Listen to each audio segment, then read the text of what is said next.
Okay, so I think Daniel's in the background. He's going to let people in as they arrive. And but we'll just make a start. Okay. So today's webinar, we don't have Steve with us today. He's off in London. He's gone to a Bureau Managers Association roundtable to go and learn how to be better bureaus along with other bureaus, so that we can all help you be better employers as well. So that's the reason why Steve's not here today. But also, this sort of sits under my department. So for those who don't know me, I'm Tracy Jerram. I'm a commercial director. I've worked with Steve. This is my 16th year in the business. So been here since the start, really, because I think the business is about 18 years old now. So because this is sort of like more the technical side of the bureau, as in not payroll processing, but the operational side, so this sort of sits under us.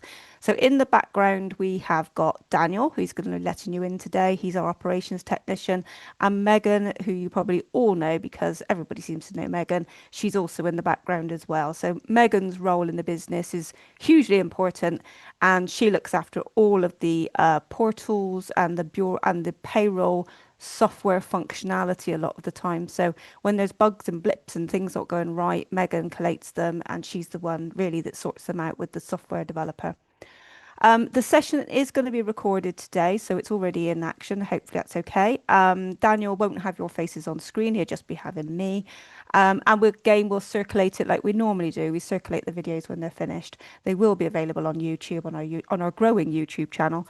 And we'll just try and keep it as relaxed as possible. Unfortunately, with anything like this, it's not, it is a little bit like instructional. But please, if you've got questions, there's going to be plenty of opportunity for questions as we go through.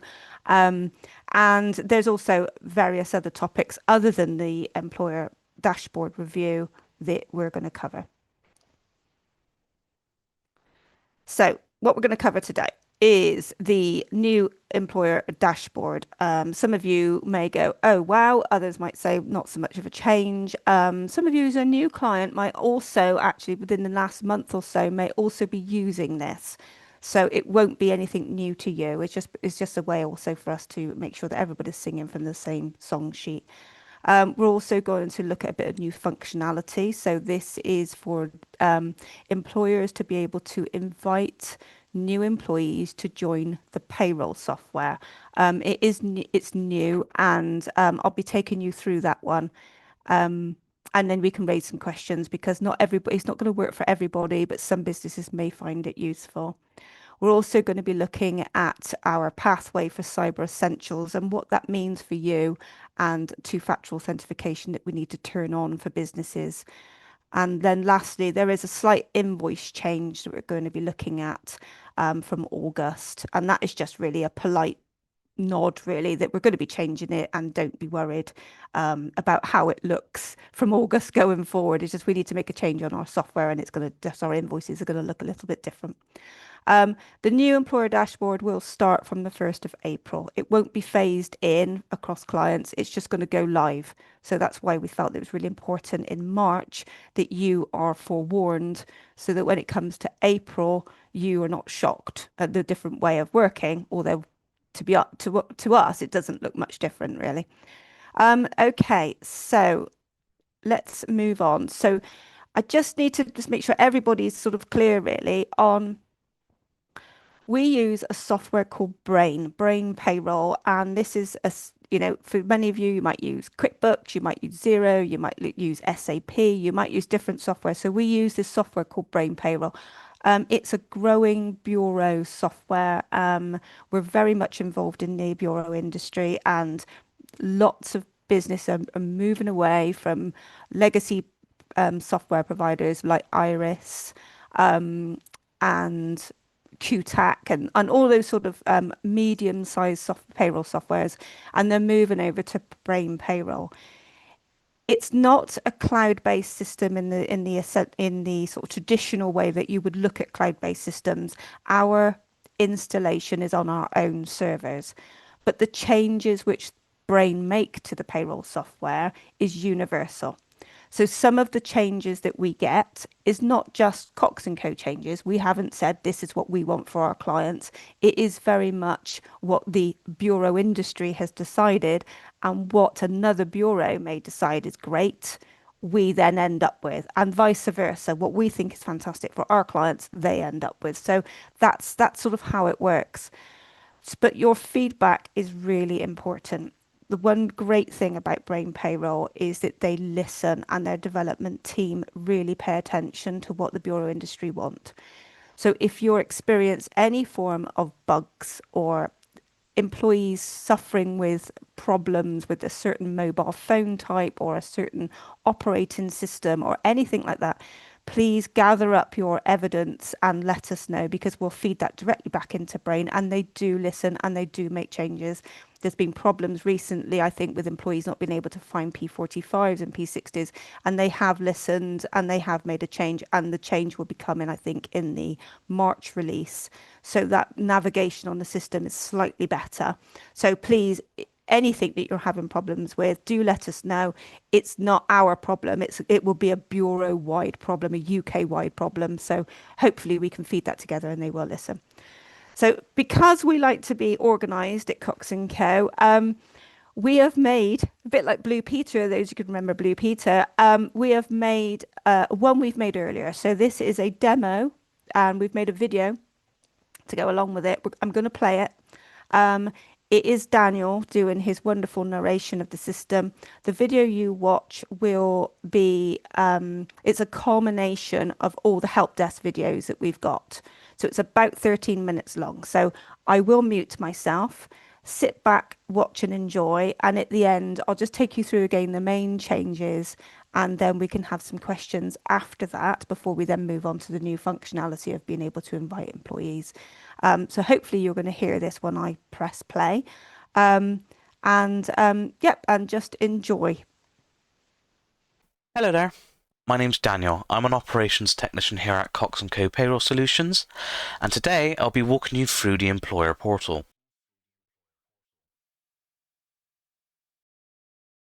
On this summary page, all of your payroll figures for the current tax month will be displayed. As such, if you have more than 2 payrolls, such as a weekly and a monthly payroll, all pay runs under the current tax month will be combined and summarized here. If you wish to view the payroll summary of a different tax month, please click the tax month drop box at the top of the page. Once opened, you'll be given the option to select a different tax month.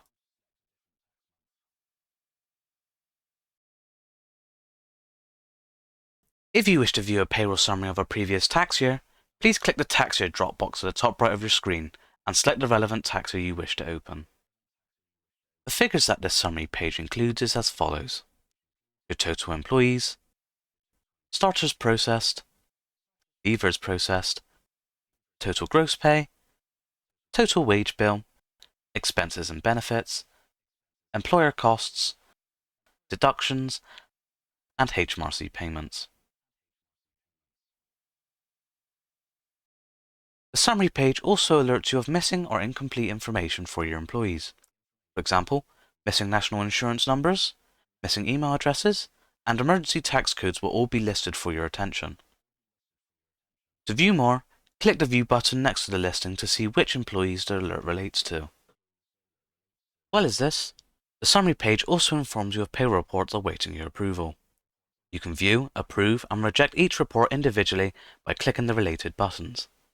However, we encourage users to use the dedicated report approval page found on the left side of your screen for a greater experience. If you wish to view the payroll summary for a specific pay run, please click on the Payroll section to the left of your screen.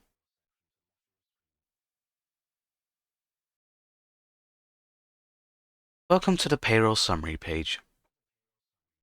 This page shows a summary of payroll figures on a per pay run basis. This is very helpful if you have multiple payrolls with multiple frequencies, as it allows you to view each pay run and its figures separately. If you wish to view the payroll summary for a different tax month or tax year, you can do so by using the drop-down menus at the top of your screen, just like on the previous page.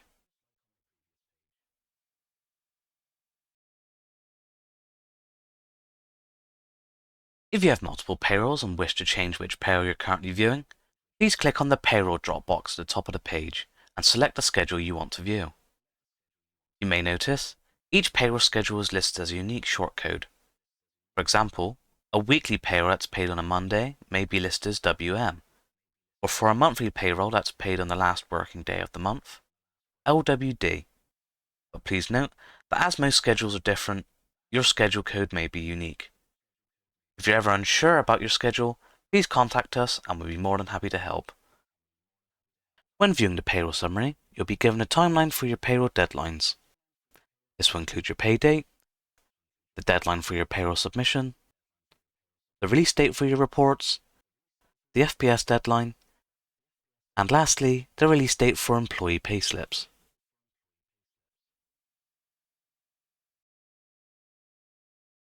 To access the instructions page, please click the Instructions button to the left side of your screen. Welcome to the Instructions page. The Instructions page will allow you to upload any payroll documents you may need for your next pay run. By default, the Instructions page will select the current tax month or tax week you're currently in. If you wish to view a different tax period, please click on the Tax Period drop box at the top of the page and select the tax period you want to view. You may also change which payroll cycle you're currently viewing by clicking the Payroll drop box and selecting the payroll you wish to view. Before we begin uploading our payroll submission, it's important to take note of the payroll instructions deadline, as once this deadline's been passed, the submission period will close and you'll be locked out of making any further changes to your submission. As such, it's important that you upload all submission documents to the portal either on or before your submission deadline to ensure that your payroll is processed in a timely manner. However, if you were unable to finish your submission in time and get locked out of the current submission period, you will be given the opportunity to make an appeal, which we'll cover shortly. If you feel that your current payroll submission deadline is unachievable or doesn't work for you, please let us know so we may adjust your calendar accordingly. For reference, you can find your current payroll calendar in the Shared Documents folder found on the Documents page of the portal. Now that we've gotten that out of the way, we can now start uploading our payroll submission. Each payroll submission consists of the following categories: starters, leavers, employee changes, pay information, and other instructions. To begin, we will upload any starter forms we may have for the current pay period. If your new starter has a P45, please include it in this upload. Next, we will upload any leaver forms we may have.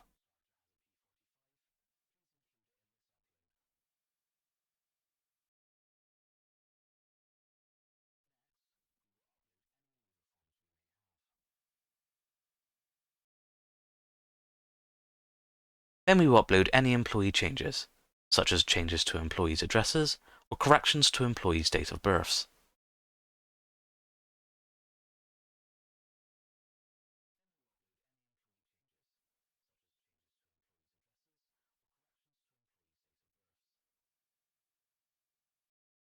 We will now upload the pay information for the payroll, such as salaries or employee hours and rates.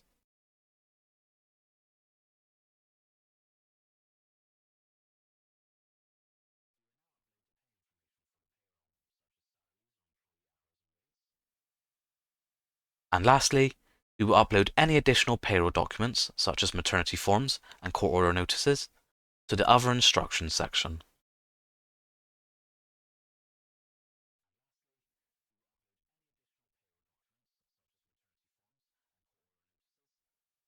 To double check that everything's been uploaded correctly, we can view the instructions log to see what we've uploaded.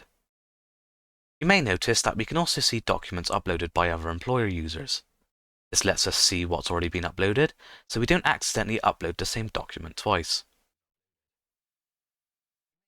If you wish to download any documents you've already uploaded, you can do so either by clicking the Download All Instructions button on the right of your screen, or alternatively, you can download each document separately through the instructions log. Once we're happy that everything's been uploaded, we can submit our instructions for processing by clicking the Submit for Processing button in the middle of the screen. This will then notify your payroll manager of your submission, which will then be reviewed and processed in due course. Now that the submission has been submitted, the submission period is now locked. If you need to make an amendment or have missed your submission deadline and need to unlock your submission, you can do so by clicking the Request Reopen button in the middle of your screen. Once your reopen request has been sent, please contact your payroll manager directly and let them know that you wish to reopen your submission period. If your payroll processor reopens the submission period, you'll be able to refresh your page and amend your submission accordingly. Once finished, click the Submit for Processing button to notify your payroll manager that your submission is now complete.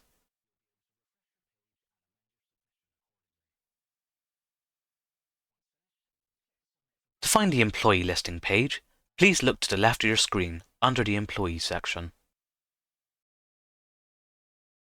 Welcome to the Employee Listing page. The Employee Listing page shows a listing of all your employees and allows you to view their details and documents. To view an employee's details, click on the grey circle to the left of the employee's record and click View.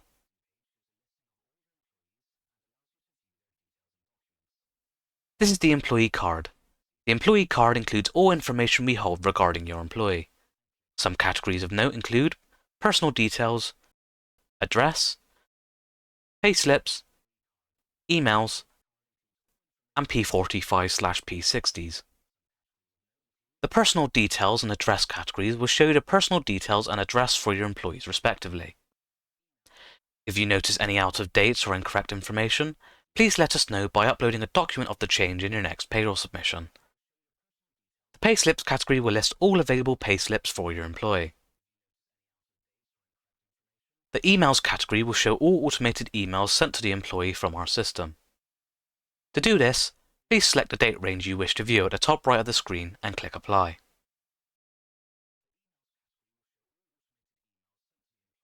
The P45 and P60 category will list any P45s and P60s the employee may have.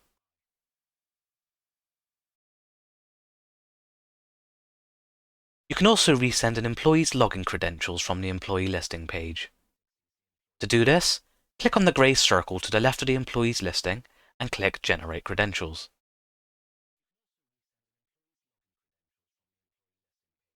Once opened, select the employee you wish to resend the credentials for, then turn on Send Welcome Email and confirm.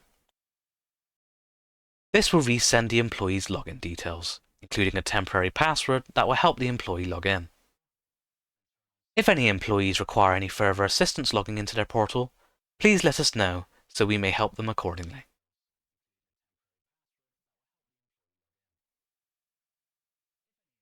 To find the Reports Approval page, please look to the left of your screen under the Approval section.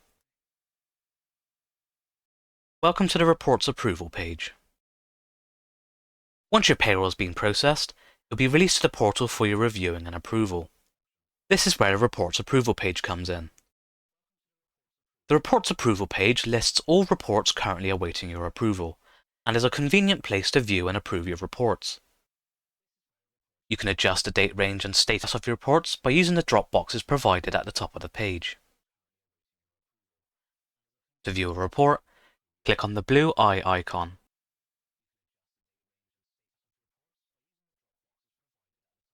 Once you've reviewed your reports, select each report you wish to approve by clicking the square selection box to the left of each listing. Once selected, you can approve or reject your reports by clicking the relevant buttons at the top right of the page.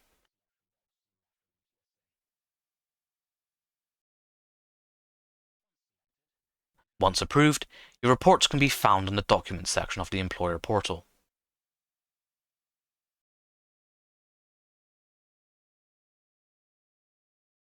To find the Documents page, please look to the left of your screen. Welcome to the Documents page. The Documents page is used as a secure and safe way of storing and transferring payroll documents. To view your current payroll submission documents, please see the Payroll Instructions folder. You can download each document by clicking the green Download button to the left of each document. Please note, when viewing documents on the document page, each folder is automatically filtered to view the last 30 days of documents by default. To view reports older than 30 days, please see the drop box located at the top of the page.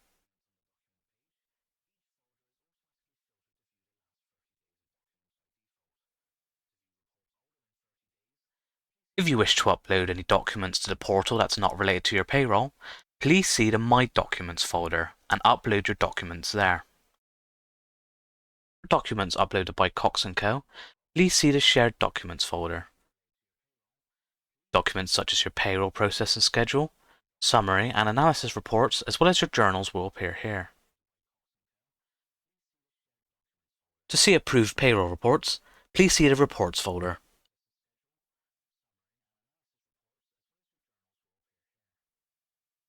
If you require any further assistance accessing your payroll documents, please let us know and we'll be more than happy to help.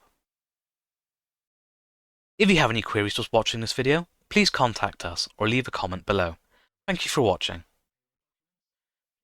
Okay, so that, as we said, is the culmination of all the help desk videos that we have.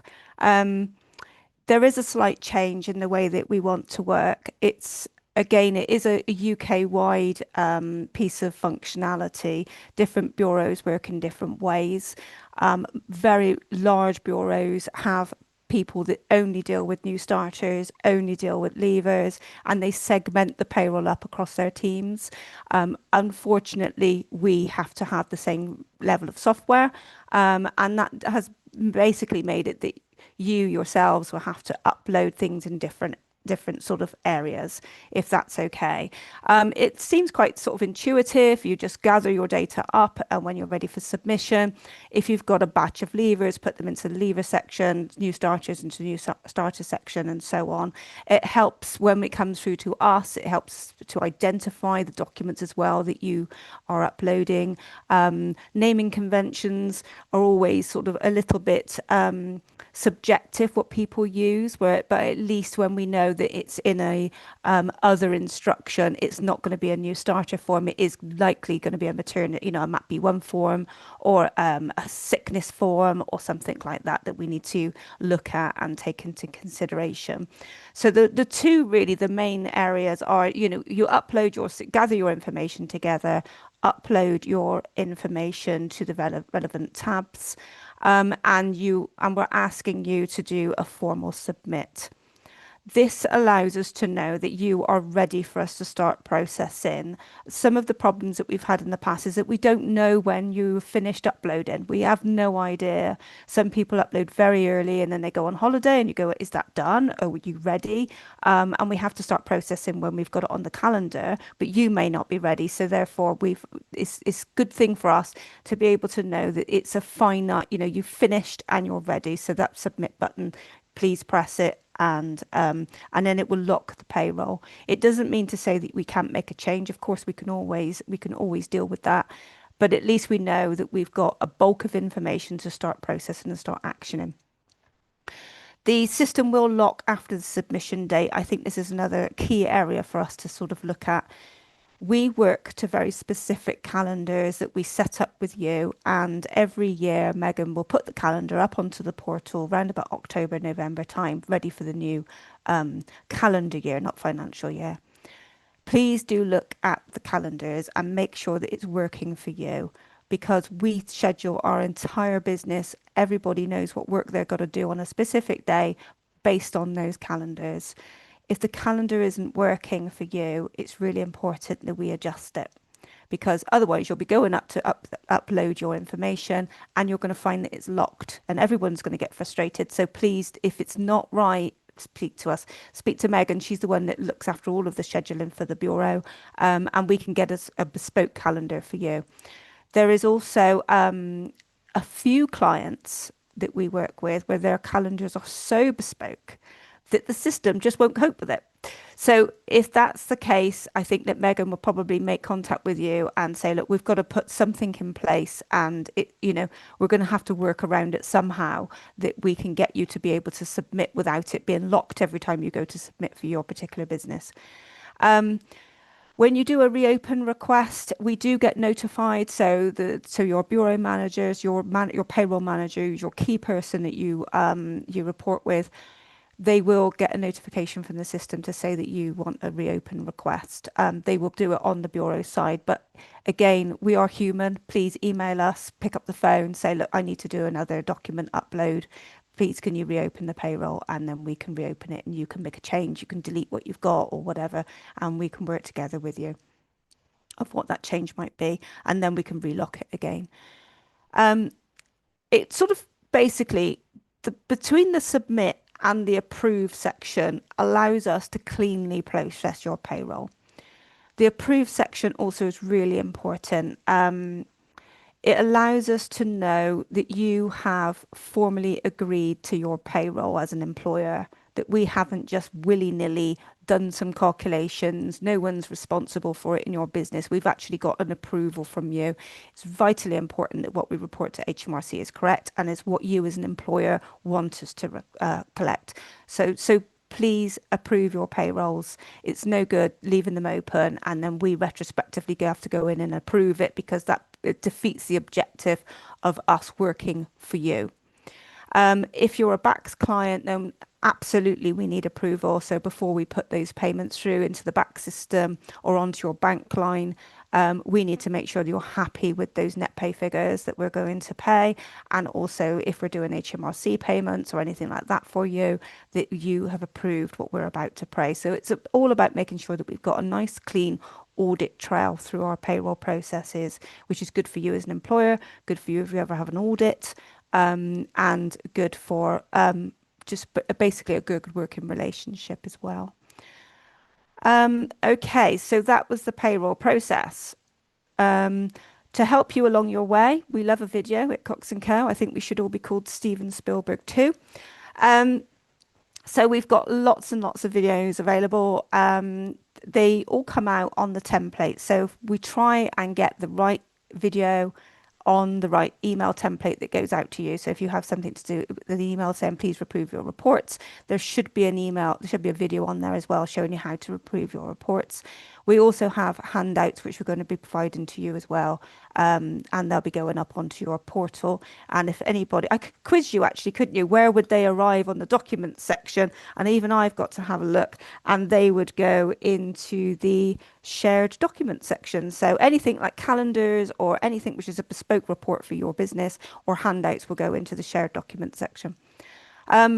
Again, we are on the phone. If you get stuck, please give us a call. Anybody who answers the phone will be able to tell you where to find something. Your payroll manager will be able to tell you, or anybody who answers the phone. It doesn't have to be your payroll manager. Everyone knows where everything is and how to help you. And so that you know as well, on our website, so should you ever need to have a look on our website, we have a knowledge centre, and under here, we have got the employers. There's lots of information on our website. We try and build it as often as we can for to help employers, and here they all are as well. So if you can't find a specific video on how to do something, they are all down here. And as well, while we're here, we'll have a quick look as well. And employees also have their portal help. So employees have got their, they go out on their templates as well. So dependent on the template, they'll also get video links to help them be able to navigate. And we've got things in various languages as well for to help our clients with employees who don't have English as an additional language. I should just close that down. There we go. Okay. So there is some new functionality coming on board. Now, it won't be suitable for everybody, all right? So it depends on how you run your business, and it depends on whether you've got nice, fancy HR platforms in place, which lots of businesses don't, okay? And it's a new employee invitation functionality. And what this is rather than handing out an Excel new starter form or a PDF starter form, it's a way that the software can email a new starter, ask them to complete some information. It comes back to you for approval, and then it comes to us, and then we bring it online at the right pay period. So here it's, I'm going to show you some images of what it looks like. I'm not going to take you through on a live demo, but I'll show you some images of what basically looks like at the moment. So we can see that the employer sends an invite email, and this is all done via the portal. This is not you doing it through Outlook or anything like that. So you go onto the portal and you send an invite to this new employee starting with your business. The employee receives an email and they open up a form and they fill out the details. There's certainly details that they will fill out: names, addresses, national insurance numbers, tax declarations, student loan information, bank details. When they've submitted it, it comes back to you to do the employer checks, because they may have thought they're starting on Monday and you know fair well that their shift doesn't start till the Wednesday, so you have to say when, change the date. You might also want to change some obvious dates of births, or they might have made themselves 102 years old and that can't possibly be true. Or it might be, who knows these days. And then any spelling mistakes, typos, anything you feel actually needs to be changed. Capital letters in the middle of Bristol or whatever that you want to change, you can do. There's a limitation to the information that it can take. So there still will be a requirement for you to tell us in your normal submission what their salaries are, what their working patterns are, if they're entitled to certain pensions and all that sort of stuff. All of that needs to come in as normal. This is purely a way of being able to gather the basic details of an employee so that we don't have to try and decipher, is that a 7? Is that a 1? Is that an L? Is that an I? That sort of stuff in handwritten forms, because we very often see it.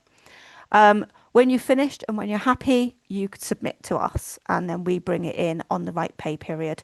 We say that on the right pay period because we don't tend to bring employees in 3 months in advance. They could leave, they could not decide to join with you, and then we've got to P45 employees off of a system that they never actually joined. So we always bring them in on the right pay period to make sure that payroll's tight and tidy and accurate. Some of the good things of this could be for an employer is it removes the use of Excel spreadsheets for new starter forms, the PDF one. It makes it a little bit more streamlined for remote staff, people with high turnover of staff, people who are doing bulk recruitment exercises for Christmas in retail, that sort of thing, events. When you go, well, I've got a massive sort of new employer starter forms I've got to send out, and I've got to track them on a separate spreadsheet. It's good for that. It does make it slightly easier onboarding. It's good as well because the employee also starts to receive information from you, so that they know that they're being brought on board. They do get an email afterwards when you've approved it, so they know that you've approved it into payroll, so that's great. Again, handwritten forms, bane of our lives. I can't read my own writing, let alone somebody else's writing. So, it really does help us and you be able to get clarity of data. And again, this is something that we would need to turn on for you. This is not something which is going to be automatically involved. We would need to make sure that if you're interested, that we do a trial run, that you are happy with the process, that we have got the workflow sorted out correctly, that you are providing also the backup information that we need for this particular employee, if it is to do with a specific contractual remuneration package that you've arranged for this employee that won't be captured on this form, so that still needs to come in through your normal submissions. So it's important. This is a great little piece of functionality. I know lots of other bureaus use it in the UK, but it depends. It's either going to work for you or it's not, and we wouldn't impose it on anybody. But if you want to use it, if you want to give it a go, then please do let us know, because we think it would be really helpful, and we also like a new piece of functionality because it gets us excited. So this is some screenshots for you just to have a look. So it would be on your employee listings when we've turned it on and we've set the permissions up. On your employee listings, you would look for the orange circle at the top with the 3 dots, and it would say generate the link. When you go to generate the link, you can either do a single person. So I'm going to invite Tracy to join the payroll, or you can do multiple. The multiple allows you to upload a spreadsheet. There is a template you can download that you can then populate with all the, say you're taking on 20 people for Christmas. You can populate it very simple names and an email address. It also gives you an opportunity to put a PIN in there. And I think that's some kind of security arrangement where you would have to give the PIN in another, other part of your onboarding documentation. So that if anybody got received this email, and it wasn't for the right person, at the moment they could set themselves up or put their bank details in and you wouldn't know any difference. So therefore the PIN is to make sure that the right employee receives the email, that they can actually put this PIN in and then access the form. So it's a security arrangement there. When they receive the email, they get a form that looks like this. This is what it would look like if they're opening it on their PCs. It's a little bit small. I do apologize that. I would have made it bigger, but I didn't. Basically, titles, forenames, surnames, dates of birth, addresses, tax declarations, and student loans and bank information. Now, at the moment, I don't think our system allows employees to put bank information in if we're not running backs. But obviously, bank information is very important for you. So it might be a permission that we need to turn on for you. So it's one of those things that it may not be that we might not need the bank information because we're not making the payments, but you would. So we would have to probably turn that permission on. When they filled out their forms, the the mobile version as well looks a bit like this. They get 4 separate sheets to work their way through and fill out. So it's quite sort of intuitive and it's, looks relatively nice on mobile phones. I think most people nowadays use their mobile phones for filling out information and doing all their work life. So it's quite good on that as well. We've tested it in work. It's been quite pleasant actually to use. When they have completed it and submitted it, it then comes back and you will see that they have completed it with the status of pending. If they haven't completed it, it'll have a different status. I think it might have a status of saying sent. So you'll be able to see which employees have you've sent them to, which ones have completed it and are waiting for you to approve, and which ones that you've approved. So you get the different statuses there for you to be able to have a look at. You can also resend the invite if it comes to, so say somebody said, they haven't completed it, you've chased them, they said, I don't know where it went, or the email address was wrong, therefore you can resend an invite as well. Poor old Freddy Krueger, he's now waiting for your approval on there. So if anybody has never watched Nightmare on Elm Street, that's who Freddy Krueger is. Anyway, so you would then receive this back in. It gives you an opportunity as well to edit it. So you can edit your employee. Now, again, this is where we would need to work very closely with you because these fields are open for you to do what you like with, and we can't allow that in many ways. We can't lock down the submission, so we would have to make sure that both you and your payroll manager has talked through about what fields you can change and which ones you can't, because if you make a change in one of the fields that you're not meant to, it can really mess up payroll. So we would ask you to just double check down here, addresses, make sure there's no typos, make sure, like I say, they're not 102 years old. Dates of birth, even employees put them in wrong very often, and we don't find out until they try and log into the payroll, into their portals. They contact us, say, I can't log in, it won't accept my date of birth. I do know my date of birth, and we're saying, yes, but it's not what you put on your new starter form. So, it's one of those things. So even though this is a digital form, they can still get it wrong. Over here, if there's any branch and departments that you know that particular person's going to be going into, as long as we have the branch and department set up on our systems, you can use it. If it's not something we report on in payroll, it won't be available to you. So it really depends on our reporting structures we're doing for you. We would say, please don't fill in any of this on behalf of your employee. That is something that we do.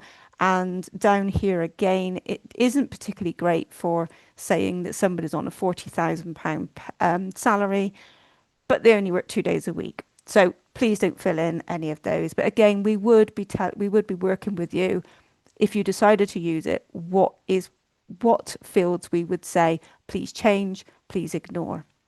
Once you're ready, you would then approve.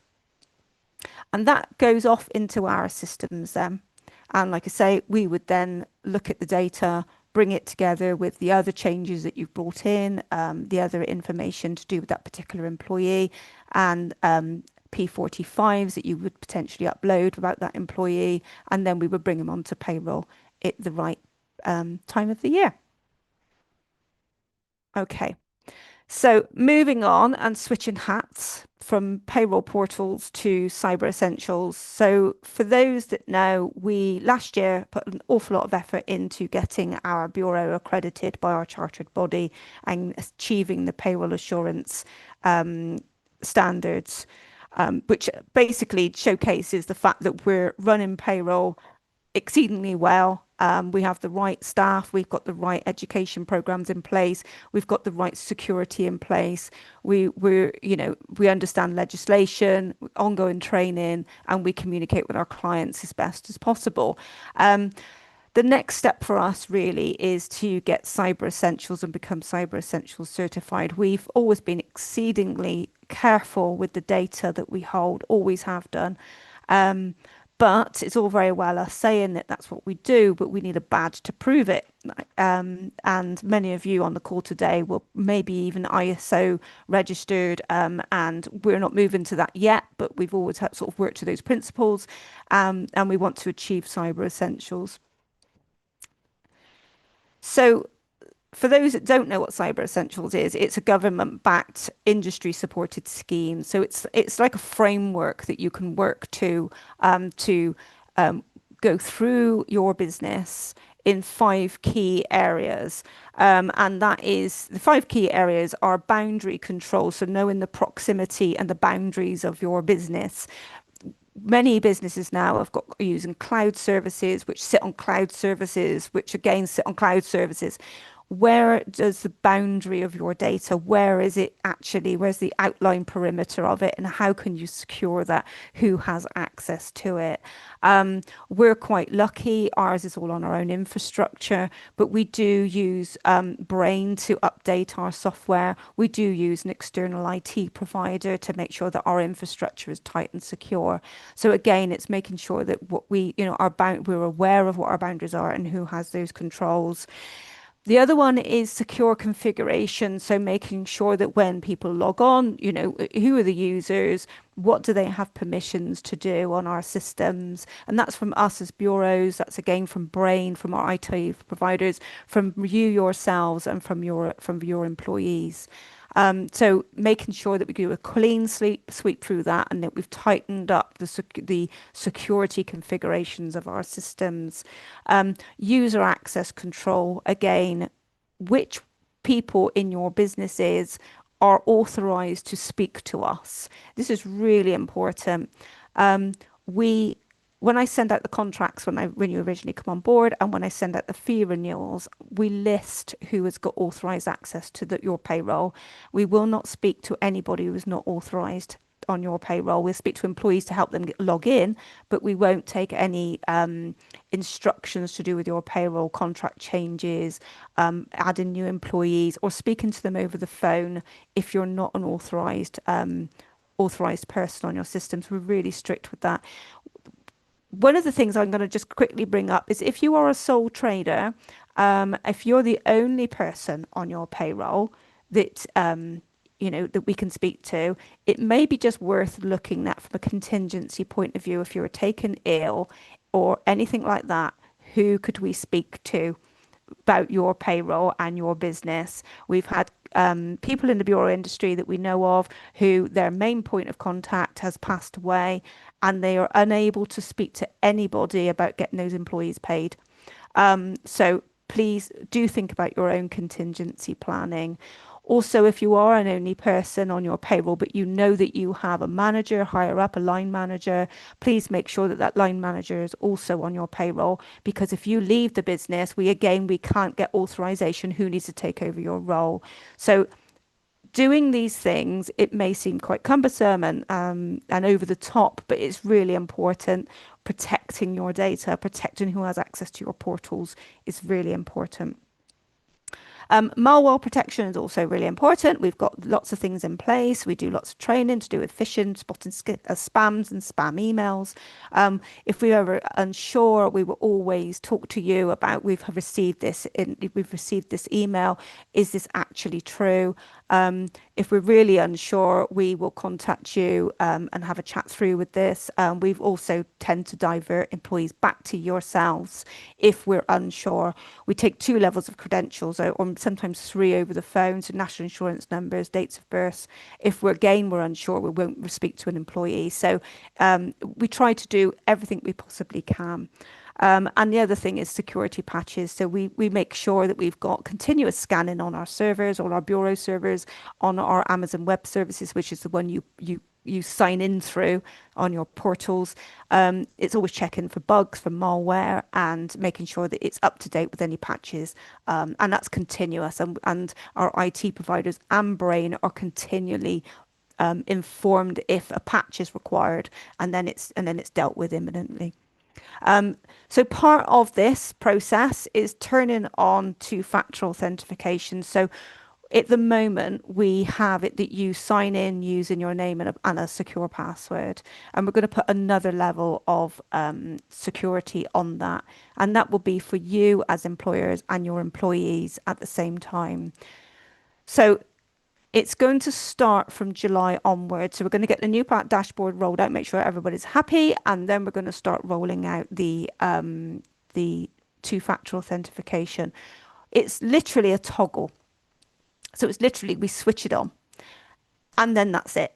You and your employees, next time you log on, will have to go through the process of setting up how you would like to do your two-factor authentication, and and one of the reasons why we have to do it is I've got my little asterisk there is saying basically if it's available on our services and we don't turn it on, it's an automatic fail to get Cyber Essentials certified. So we have no choice. We have to turn it on.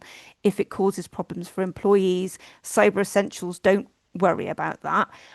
We have to turn it on. So how it works is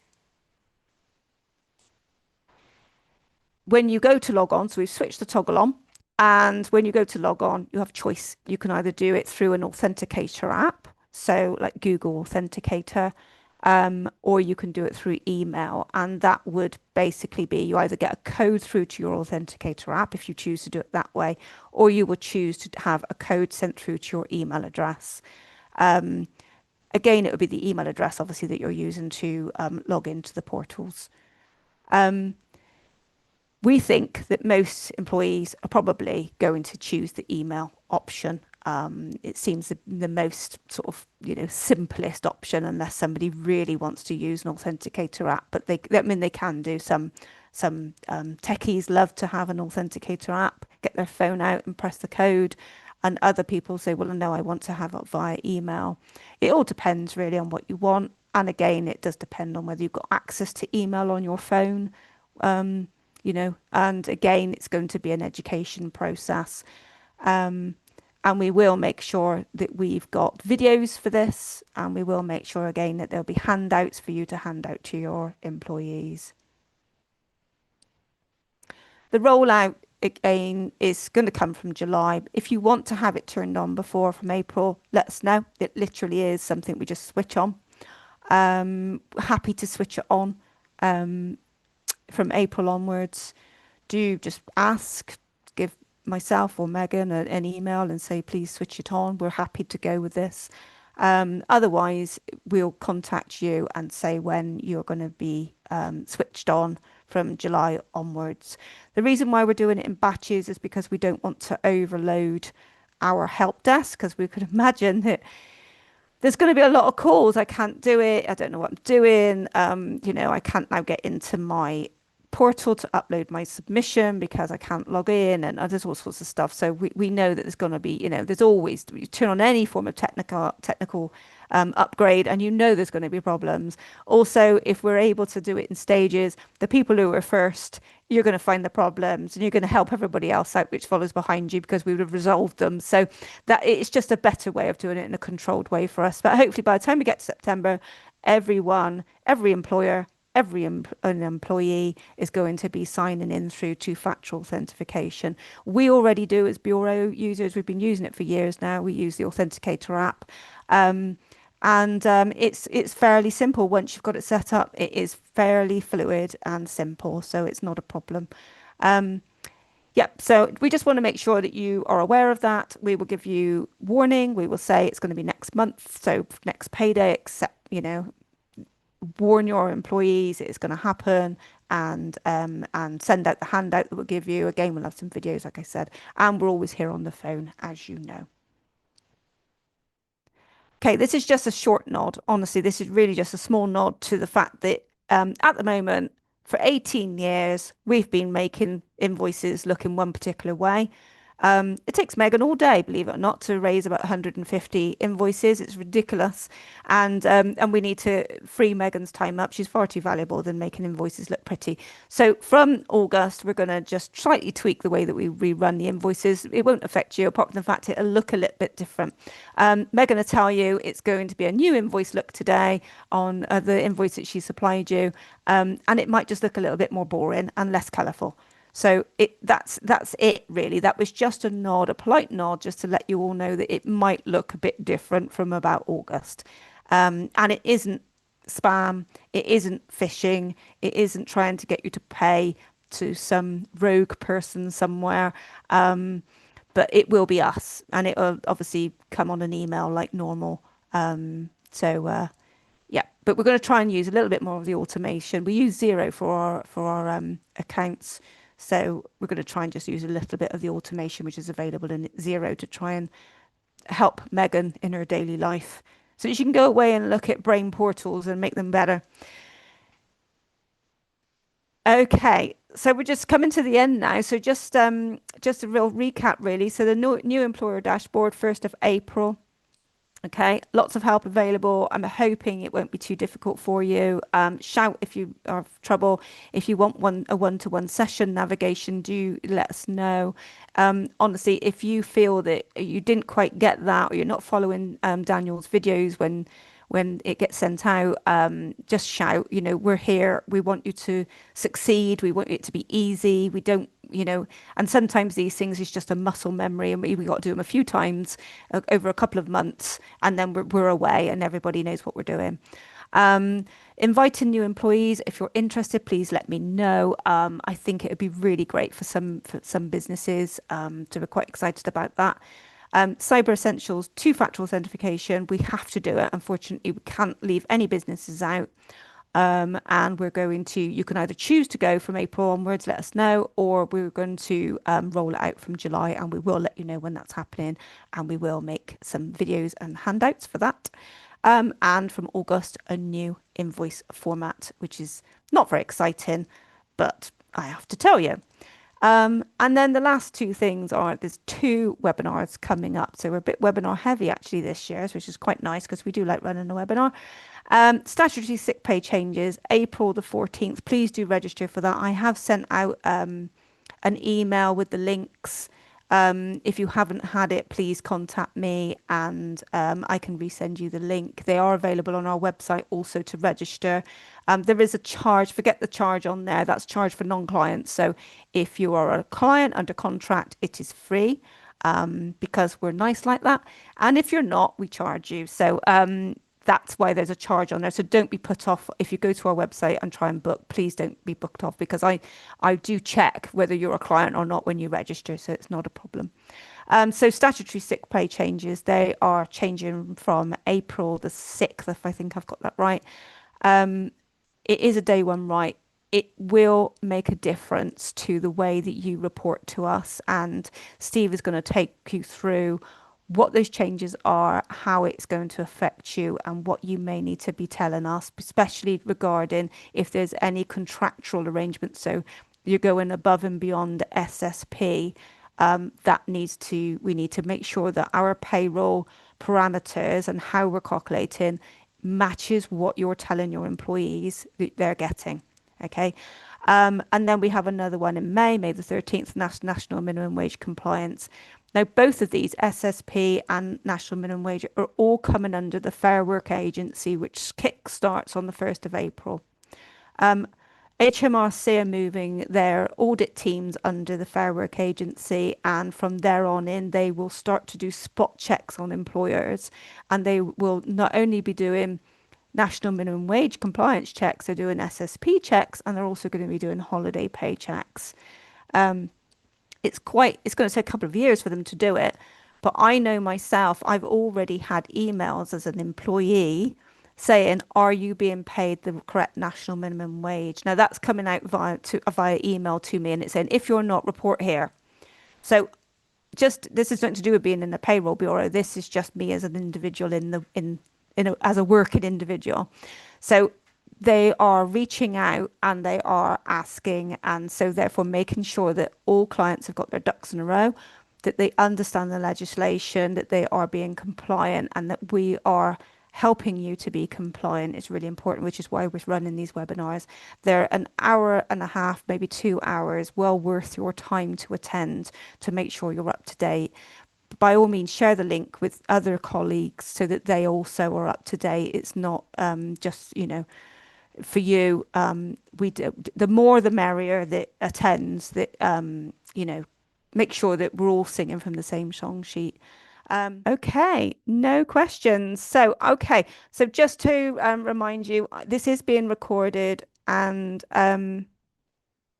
we will send it out. It takes a little while for us to render it and make it look sensible, get it up onto YouTube, and then I will send it out. Um, like I say, all the videos are available on our website. They're available on our YouTube channel. They will be available on the templates. We will also be putting information up onto the portals for you. And if you're stuck, let us know. We're here to make your life better. Okay. So with that, thank you very much for coming today. Really enjoyed it. I hope you found it informative, and have a good rest of the day. It's a beautiful spring day here, so at least we've got some sunny weather for us to go off and enjoy ourselves with. And we'll see you at the next webinar in April.